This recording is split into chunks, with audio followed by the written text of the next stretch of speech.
Tudo bem com você? O Alesp Cidadania está no ar em 2025 e hoje vamos falar sobre a saúde da mulher, como manter uma saúde saudável ao longo de todo o ano. E nada melhor do que janeiro para traçar, fazer todo um cronograma, mexer no calendário e na agenda. Para falar sobre esse assunto, nós temos o prazer de receber aqui em nossos estúdios, a quem já agradecemos, a doutora Larissa Pires, ginecologista e obstetra, com grande experiência na rede pública e na rede particular de São Paulo. Muito obrigada pela sua participação. Obrigada a você, Renata, pelo convite. Uma honra estar aqui. Muito obrigada. Doutora Larissa, quais são os pontos saudáveis? Como as mulheres podem se programar para uma proteção a longo prazo? Olha, isso é uma educação em saúde que nós deveríamos começar com as nossas meninas desde a infância, né? A saúde, ela é um tripé, né? Baseada na qualidade do sono, na atividade física e na nossa qualidade alimentar. Tudo isso vai reger como vai ser a nossa saúde hoje e amanhã. E de que forma é possível começar? A alimentação é o primeiro passo? A alimentação é um ótimo passo, né? A alimentação saudável, ela tem que virar um hábito, né? Uma mudança comportamental na nossa mente, né? Muitas vezes nós temos muita dificuldade em diminuir a questão, né, de carboidratos, de alimentos processados, de bebidas etílicas, né? E isso influencia na nossa qualidade do nosso organismo e na nossa disposição para fazer as tarefas do dia a dia também, né? Em relação à questão do ultraprocessado, a senhora comentava que há estudos que dizem que o ultraprocessado pode acelerar a questão da menopausa? Sim, e a questão do envelhecimento também, né? Porque nós vemos que esses alimentos ultraprocessados têm muito condimentos, né? Muito conservantes, e nós temos visto isso, um impacto até no ciclo reprodutor, nos ciclos menstruais das mulheres, né? Nós temos visto que as mulheres, não só devido a isso, né? Mas também ao estresse, tabagismo, etilismo, falta de sono, tem parado, entrado na menopausa antes do tempo, antes dos 50 anos de idade. Agora, doutora, a questão das vitaminas, dos complexos vitamínicos, virou moda, virou negócio. Até que ponto eu preciso disso? Olha, na verdade eu sou meio natureba, eu sou adepta da alimentação saudável, né? Do prato colorido, como diz os nutricionistas, né? Um prato, ele tem que ser composto de todos os componentes da cadeia dos carboidratos, de proteína, das fibras, né? Então tem que ser um prato rico. Se você come adequadamente, tem a ingesta de todos os 5 grupos alimentares na sua alimentação, tanto no café da manhã, quanto no almoço, quanto no café da tarde e no jantar, não há necessidade da gente buscar essa suplementação. A não ser, às vezes, no caso de uma vitamina D, por causa da questão, né, da pouca exposição ao sol hoje em dia, né, e da questão da vitamina do complexo B12. Mas no restante nós conseguimos extrair todas as fontes dos nutrientes que nós precisamos da nossa própria alimentação. Procurar sempre, né, prevalecer o alimento in natura, o fazer o alimento, né, do que aquele alimento pronto, né, o comprado. O descascar ao desembalar. Sim, sim, sempre, né? E o fazer também, né? Porque a alimentação, ela não começa, né, já ali no prato pronto, né? Nós comemos antes, né, pelo olhar, pela preparação, você já vai criando, né, aquele ambiente para que a alimentação, ela te traga uma satisfação, né? Porque através da alimentação nós sentimos prazer, né? E é por isso que às vezes, muitas vezes, descontamos várias emoções na alimentação. É verdade que determinado tipo de alimentação pode favorecer a infecções urinárias ou infecção por fungos, principalmente nas mulheres e até mais agora nessa época do verão, quando muita gente vai para a praia, para a piscina? Sim, né? Nós já temos alguns estudos que mostram que uma alimentação rica em carboidrato, rica em alimentos ultraprocessados, doces e bebidas etílicas, elas têm favorecido o aparecimento de uma Candida albicans, que nós falamos, né, dos fungos, de uma desregulação da flora vaginal. Que é a candidíase. que é a candidíase. Que gera o corrimento. Sim, o corrimento, a coceira, né? Um corrimento leitoso, como se fosse um grumos, aquela ardência no canal vaginal, que muitas vezes vem seguida de uma infecção urinária, né? Porque esses fungos podem subir o trato urinário, né? E prevalecer uma cistite aí que nós falamos, uma infecção urinária. E doutora Larissa, a gente chegou num ponto onde também a questão desse tipo de medicamento, que não precisa de receita, que pode ser comprado facilmente, não apenas no balcão da farmácia, mas já nas prateleiras, então é só chegar e pegar como no supermercado, produtos para candidíase, para cistite. Até que ponto a automedicação pode ser prejudicial à mulher? É prejudicial, né? Porque quando não é tratado da forma correta, isso pode ficar mais recorrente, né? E aí nós vamos selecionando essas floras, né? E elas vão ficando cada vez mais resistentes aos tipos de antibióticos que nós temos. Então é sempre importante procurar um especialista e ser identificado da melhor forma. Mesmo esses produtos, porque para sarar uma candidíase não precisa de um antibiótico, é um antifúngico, não é? Mas alguns deles exigem a receita médica. Alguns outros, né? Hoje tem-se, né, um acesso um pouco maior a esses tipos de medicamento, mas antibiótico precisa de receita, mesmo os cremes vaginais que contém. Que tem até estrela de cinema, estrela de TV fazendo propaganda, né? Sim, sim, sim. E isso favorece, né, às vezes, né, a educação higiênica, né, a educação em saúde, né, que é corrigir os hábitos, né, como evitar vestimentas molhadas, principalmente agora essa época, né, que é época de praia, de férias, de mar, né, de clube, né, e isso propicia, né, porque a vagina por si só, ela já é o brinco, né, ela é quentinha, fechadinha e escurinho, isso já propicia, né, que tenha mais corrimento, né, e que tenha uma desregulação, né, e quando a gente ainda se expõe nesses ambientes, né, fica com a roupa de banho muito tempo, molhada, faz um excesso de alimentação de doces, essas coisas, favorece esses tipos de corrimento. De forma natural, o que é possível fazer para prevenir ou até mesmo para tratar? Para tratar e para prevenir, dormir sempre é uma coisa que eu falo muito no consultório, né? Sempre, eu sei que para algumas pessoas às vezes é difícil a questão de dormir sem a calcinha, né?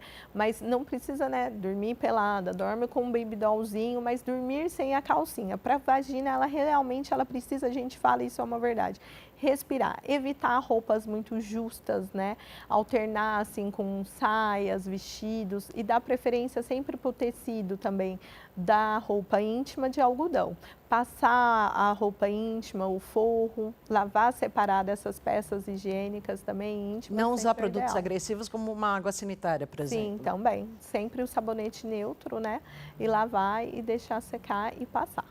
Agora, por que o sono é tão fundamental para a saúde das pessoas e não apenas das mulheres? Por causa da questão do cortisol, né, da regulação dos hormônios, né, isso nós temos um ciclo circadiano que nós comentamos, né, que ele ocorre, né, e ele tem lá as suas 12 horas, suas 24 horas de liberação. E tem alguns hormônios que são liberados durante o sono, outros pela manhã. Então, quando a gente inverte isso ou muda isso, a gente mexe no metabolismo do indivíduo, né. Então, posso ficar um metabolismo mais lento, né.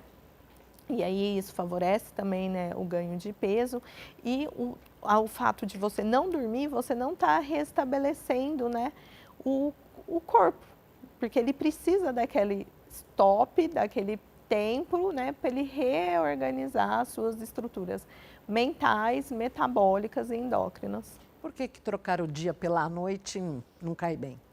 Porque o nosso ciclo circadiano, ele não foi feito para isso, igual o que os trabalhos mostram, né? Que pessoas que trocam os trabalhos noturnos, que existem isso, né?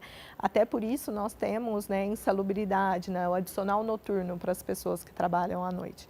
Justamente porque não tem como você repor isso, porque o organismo, ele entende, ele é tão sábio que quando está à noite tem aquele tipo de regulação e liberação de hormônios, né? Que não vai acontecer durante o dia.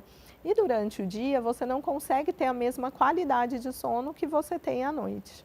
Melatonina é remédio para tudo? Como é que vocês veem hoje também essa questão desse uso por influencers e que também está na moda? É um hormônio natural, né? Ele é produzido pelo nosso organismo, mas como tudo precisa aí de orientação, né? Tudo que é usado sem orientação e a qualquer jeito, né? Do jeito que as pessoas têm usado por aí, não é cabível, né? Porque o uso demasiado também, né? Pode trazer consequências ou dependências da medicação, né? A melatonina pode gerar dependência? Ou até aquela dependência psicológica que a gente fala, né? Eu só durmo se eu tomar minha melatonina, né?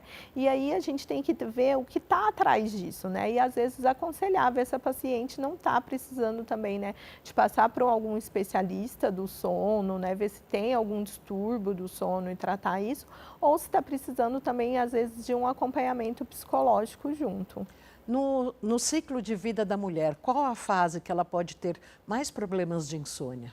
Na menopausa, né? Que é quando nós temos a queda, né, dos hormônios, né, do estrogênio, e aí a mulher ela pode ter muito esses despertares, né, por causa dos fogachos, que algumas mulheres apresentam também, né, e isso leva ao despertar, e ela pode ter a questão da dificuldade, né, de pegar no sono e da manutenção dos sonos devido à ausência desse hormônio. E aí é muito importante que ela procure um especialista, né, um ginecologista, para estar fazendo a reposição hormonal.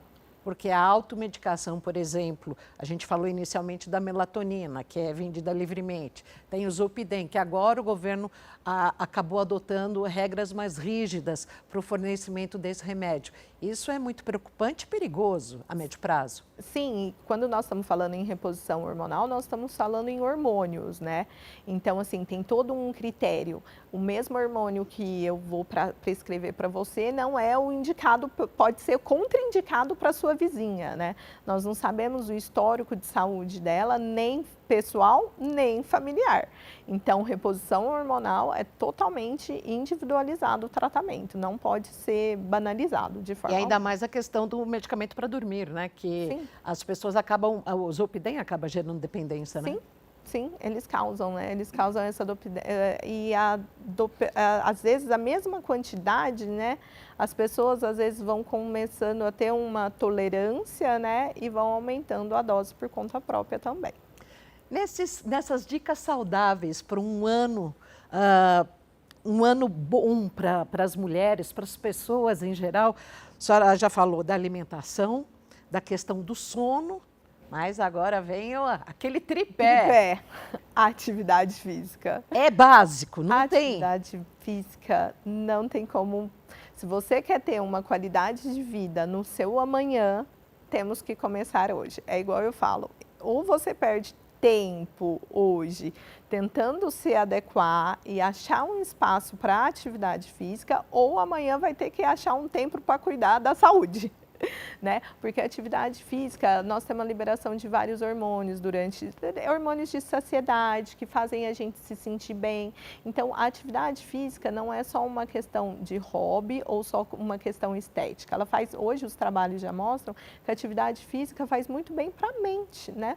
E na questão de prevenção das doenças futuras também, né? Nós sabemos que depois que a menopausa, as mulheres têm maior risco de osteoporose, de osteopenia, e nós sabemos que lá na velhice, fratura é uma das coisas que, né, mais levam os idosos, né, a intercorrências no hospital. Então, a gente já começar a trabalhar o nosso corpo, ter uma saúde óssea, desde agora, através da atividade física, né, e conseguir também, né, manter um peso ideal, né, evitar a obesidade, né, porque nós sabemos que com a obesidade vem diversas coisas com ela, né, o aumento da pressão arterial, risco de diabetes, então tentar evitar sempre a questão da obesidade.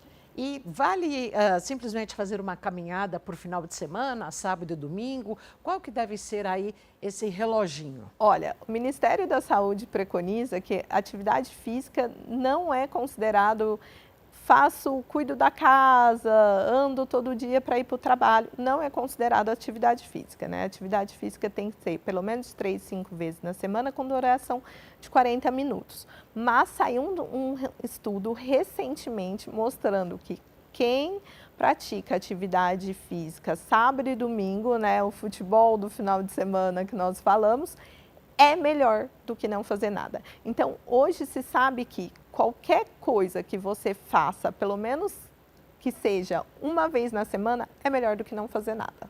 Ela previne doenças e também Cardiovasculares. questões ligadas a doenças mentais? Sim, e doenças cardiovasculares, né?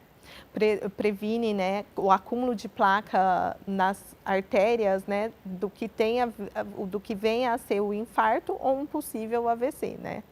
Então, tem que fazer, né? Tem que fazer. E é só aeróbico ou musculação também? Os dois. O ideal, né, aí nós temos que ver de que perfil de paciente que eu estou falando, né? Se eu estou falando, as mulheres na idade da menopausa, elas necessitam fazer mais atividades de musculação, né, para a questão da massa óssea. Mas se eu estou, né, acima do peso, que estou em busca de um corpo mais saudável, o ideal é estar mesclando tanto a atividade aeróbica quanto a anaeróbica. Voltando um passinho atrás, a senhora acabou de falar dessa questão de osteoporose e tudo. E o cálcio, ele deve ser tomado livremente pela mulher que está a caminho da menopausa, na própria menopausa? Depende da ingesta. Eu tomo leite, eu busco esse Mas cálcio quanto de leite? Um copo de leite por dia ajuda? 2 copos de leite por dia. Então, nós sabemos que, assim, nós temos que saber quem é você. Você toma iogurte? Toma queijo branco? Como que é? Você busca isso, traz para sua alimentação? Não tolero, não gosto. Aí o ideal é a gente fazer a suplementação disso através do cálcio via comprimido. Precisa ter esse tipo de adoção a partir da indicação de um médico. Sim, claro, não dá para fazer, porque nós sabemos ali, pelo que você vai me contar, que você ingere no seu dia e na sua semana, nós vamos fazer um cálculo e ver se a sua ingesta de cálcio está adequada ou não. E essa questão da atividade física, ela ajuda na regulação ou mesmo na diminuição de doenças femininas? Sim, muito, porque ela promove um organismo saudável, ele promove menos doença, ele adoece menos, né? Um corpo que não está inflamado, um corpo que está dentro do seu ideal de peso, um corpo que se movimenta, diminui as dores articulares, as dores na coluna, a qualidade do sono. Então, influencia no bem-estar do indivíduo como um todo. Agora, início do ano, vamos nos programar. Por que o Papa Nicolau é tão importante? Detalhe esse exame para quem nos assiste aqui na Lesp Cidadania. Claro. O exame do Papa Nicolau, né, o famoso Papa Nicolau, ele age na questão do rastreamento do câncer de colo de útero, né, que é um dos terceiros cânceres que mais matam hoje, né, identificáveis. E por que o exame é tão importante? Porque já fala, é um rastreio, né? É prevenir de você descobrir e a doença já estar avançada. Tudo que nós conseguimos identificar antes e descobrir logo do cedo tem tratamentos menos agressivos e com chance de cura de 100%. Assim como a mamografia, onde aqui na Lesp, a sede do Parlamento Paulista, nós temos inclusive a leis e todas as carretas de mamografia circulando por todo o estado para agilizar e fazer mutirões. Sim, isso é excelente, né? E leva à acessibilidade, né? Que é o que mais nós vemos de dificuldade pelo nosso país, às vezes, né? É a questão de ter acesso a alguns tipos de exames que são, né, exames de alta complexidade, né? Só que eles promovem, né? Eles promovem um avanço no rastreio dessas doenças. Porque quando você descobre elas do início, nós temos tratamentos menos invasivos e o que fazer, tratamentos menos invasivos também, né? E como direcionar esse paciente melhor para o sistema de alta complexidade. Doutora, em função de todo esse capitalismo, todos esses lançamentos que a gente vê com propaganda na TV, nas redes sociais, nas farmácias, dá para repensar a higiene íntima, a saúde íntima? Como é que funciona e o que a senhora já vê de agravante nesse sentido? O que pode e o que não pode? Nós vemos por parte do marketing muita coisa relacionada a sabonete íntimo, né? E é uma indicação que nós não passamos para os pacientes no consultório de uso diário e de uso em todos os momentos, porque o uso diário do sabonete íntimo, ele altera o pH da vagina, da flora normal que tem ali. Nós temos na nossa vagina uma flora, bactérias e fungos que são pertinentes, né? O que é o corrimento, o que é a candidíase e a vaginose? É quando há uma desregulação desse ambiente e um desses dois se favorecem e vão se manifestar, né? A candidíase através da coceira, da ardência, de um corrimento parecendo um leite, né? E da vaginose um odor mais típico, né, de a gente fala um peixe, né? E tudo isso vem através, às vezes, desses maus hábitos que nós temos de higiene íntima. E os perfumes íntimos? Proscritos, né? Nós não aconselhamos, né, fazer o uso de esses perfumes, eles têm álcool, né? Então tem coisas que nem são para o uso próprio da vagina, né? E o lenço umedecido? Porque geralmente o que existe no mercado é o lenço umedecido de bebê, né? Esse também faz mal? O lenço umedecido, aquele sem álcool, a gente até recomenda usar, né? De preferência, não que isso seja um hábito, que seja em todos os momentos, mas ele pode ser usado com moderação. Porque senão pode dar alergia e pode acabar desnivelando e desequilibrando toda a flora. Toda a flora. Igual nós vemos nos bebês, a mulher também pode ter, né? A vagina é uma região, uma pele muito sensível. E dependendo, nós não sabemos se temos alergia a algo ou não, até ser exposto, né?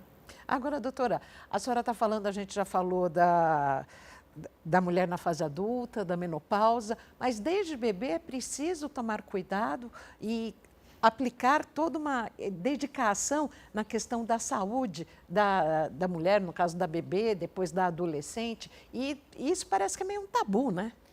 Sim, falar de educação sexual com os adolescentes, hoje em dia tem melhorado um pouco mais, né? As escolas também têm trabalhado isso.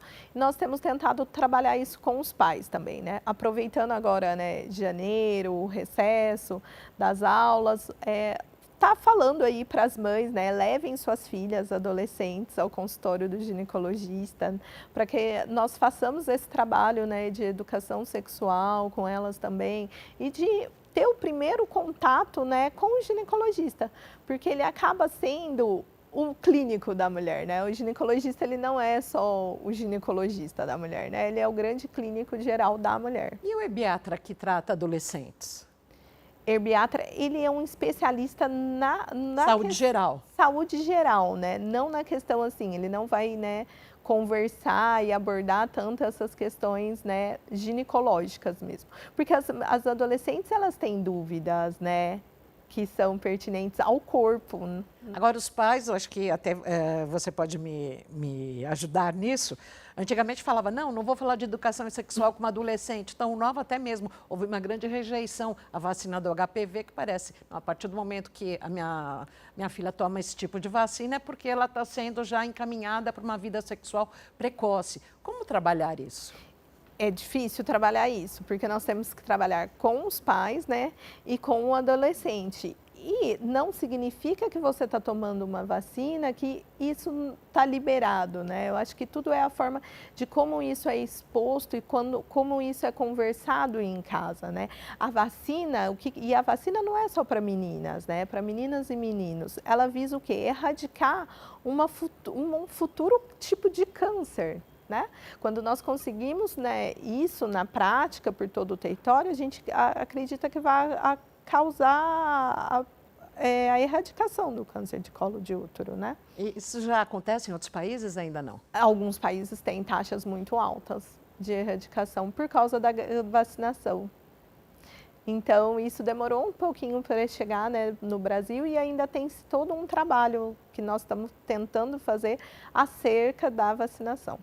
E a questão agora, já que estamos falando aí da vida da mulher, desde criança, adolescente, adulta, e a vida reprodutiva da mulher? Hoje, a vida reprodutora da mulher, hoje em dia, é comum a questão do congelamento de óvulos, mas a partir de que idade?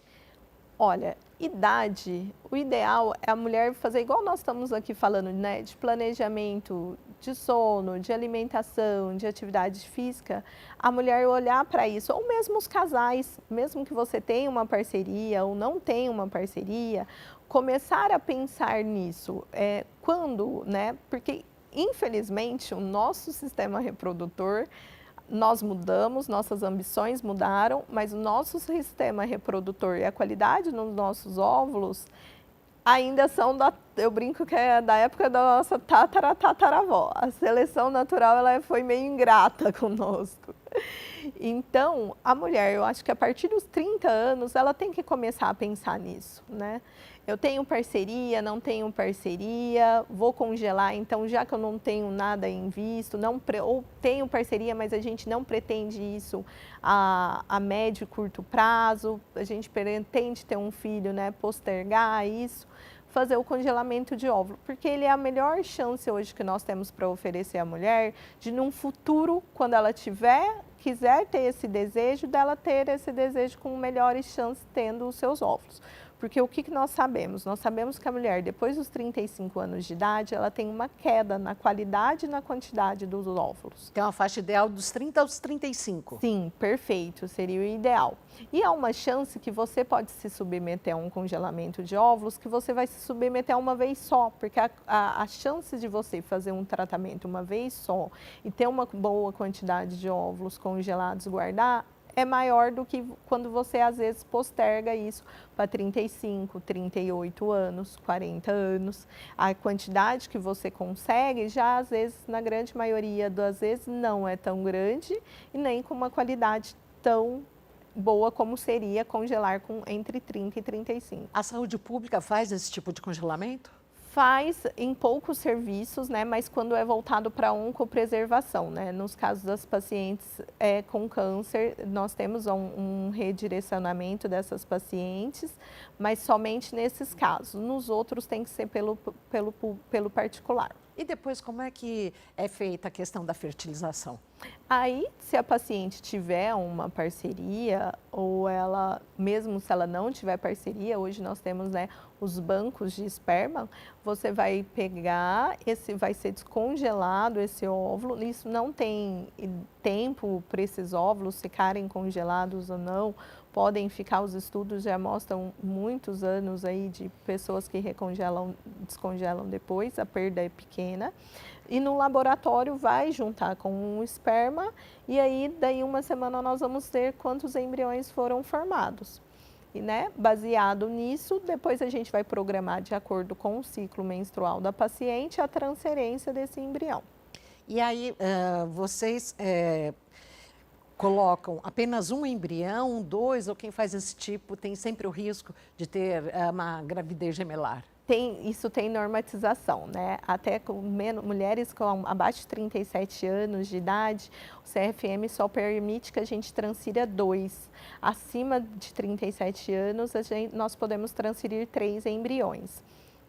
E qual que é o índice de que os 3 serão aproveitados ou não, como se fala no popular, da gestação vingar? Então, tudo depende da idade em que ela fez esse processo. Quando foi a idade que eu congelei esses óvulos, né? Foi com 35 anos, foi com 40 anos, né? Como que é a qualidade desses embriões. E o que acontece? Transferir um embrião, a gente sempre recomenda, os casais, na grande maioria, transferir um embrião. Porque nós sabemos do risco da gestação gemelar ser sempre uma gestação de risco. Não necessariamente porque foi uma fertilização in vitro, mas por causa que a gestação gemelar tem mais risco de ter pré-eclâmpsia, que é a alteração da pressão arterial, mais risco de ter diabetes gestacional, mais risco de ter um parto prematuro. Então, prevalecendo, né, a cautela com a gestação e com a mãe, a princípio a gente sempre orienta os casais a transferir um somente, não 2. Transferir 2, né, 2 ou 3 embriões, se estiver dentro do permitido, aumenta a chance de gestação gemelar, mas não aumenta a taxa de gestação. Não significa porque eu estou transferindo 2 que a minha chance de ficar grávida é maior, mas aumenta o risco de ser gemelar.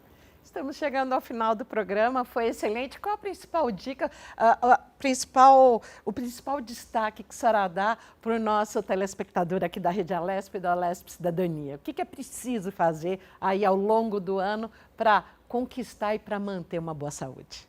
Acho que se programar, né? Como nós programamos tudo na nossa vida, nós temos que nos pôr na programação também, né? Não adianta, nós mulheres, nós somos muito cuidadoras, né? Só que com isso, muitas vezes, a gente não se cuida. Então, o autocuidado é a maior demonstração de amor a si mesmo. Usa o celular para programar, mas deixa ele um pouquinho de lado e vai viver. Sim, e cuide-se. Muito obrigada pela sua participação aqui na Alesp Cidadania. Obrigada. E a você, obrigada pela sua audiência aqui na Rede Alesp, sempre prestando serviço. Você nos acompanha por todas as redes sociais. TV Alesp, Rede Alesp, Alesp Cidadania, multiplataforma para você. Nós tivemos o prazer de conversar com a doutora Larissa Pires, ginecologista e obstetra.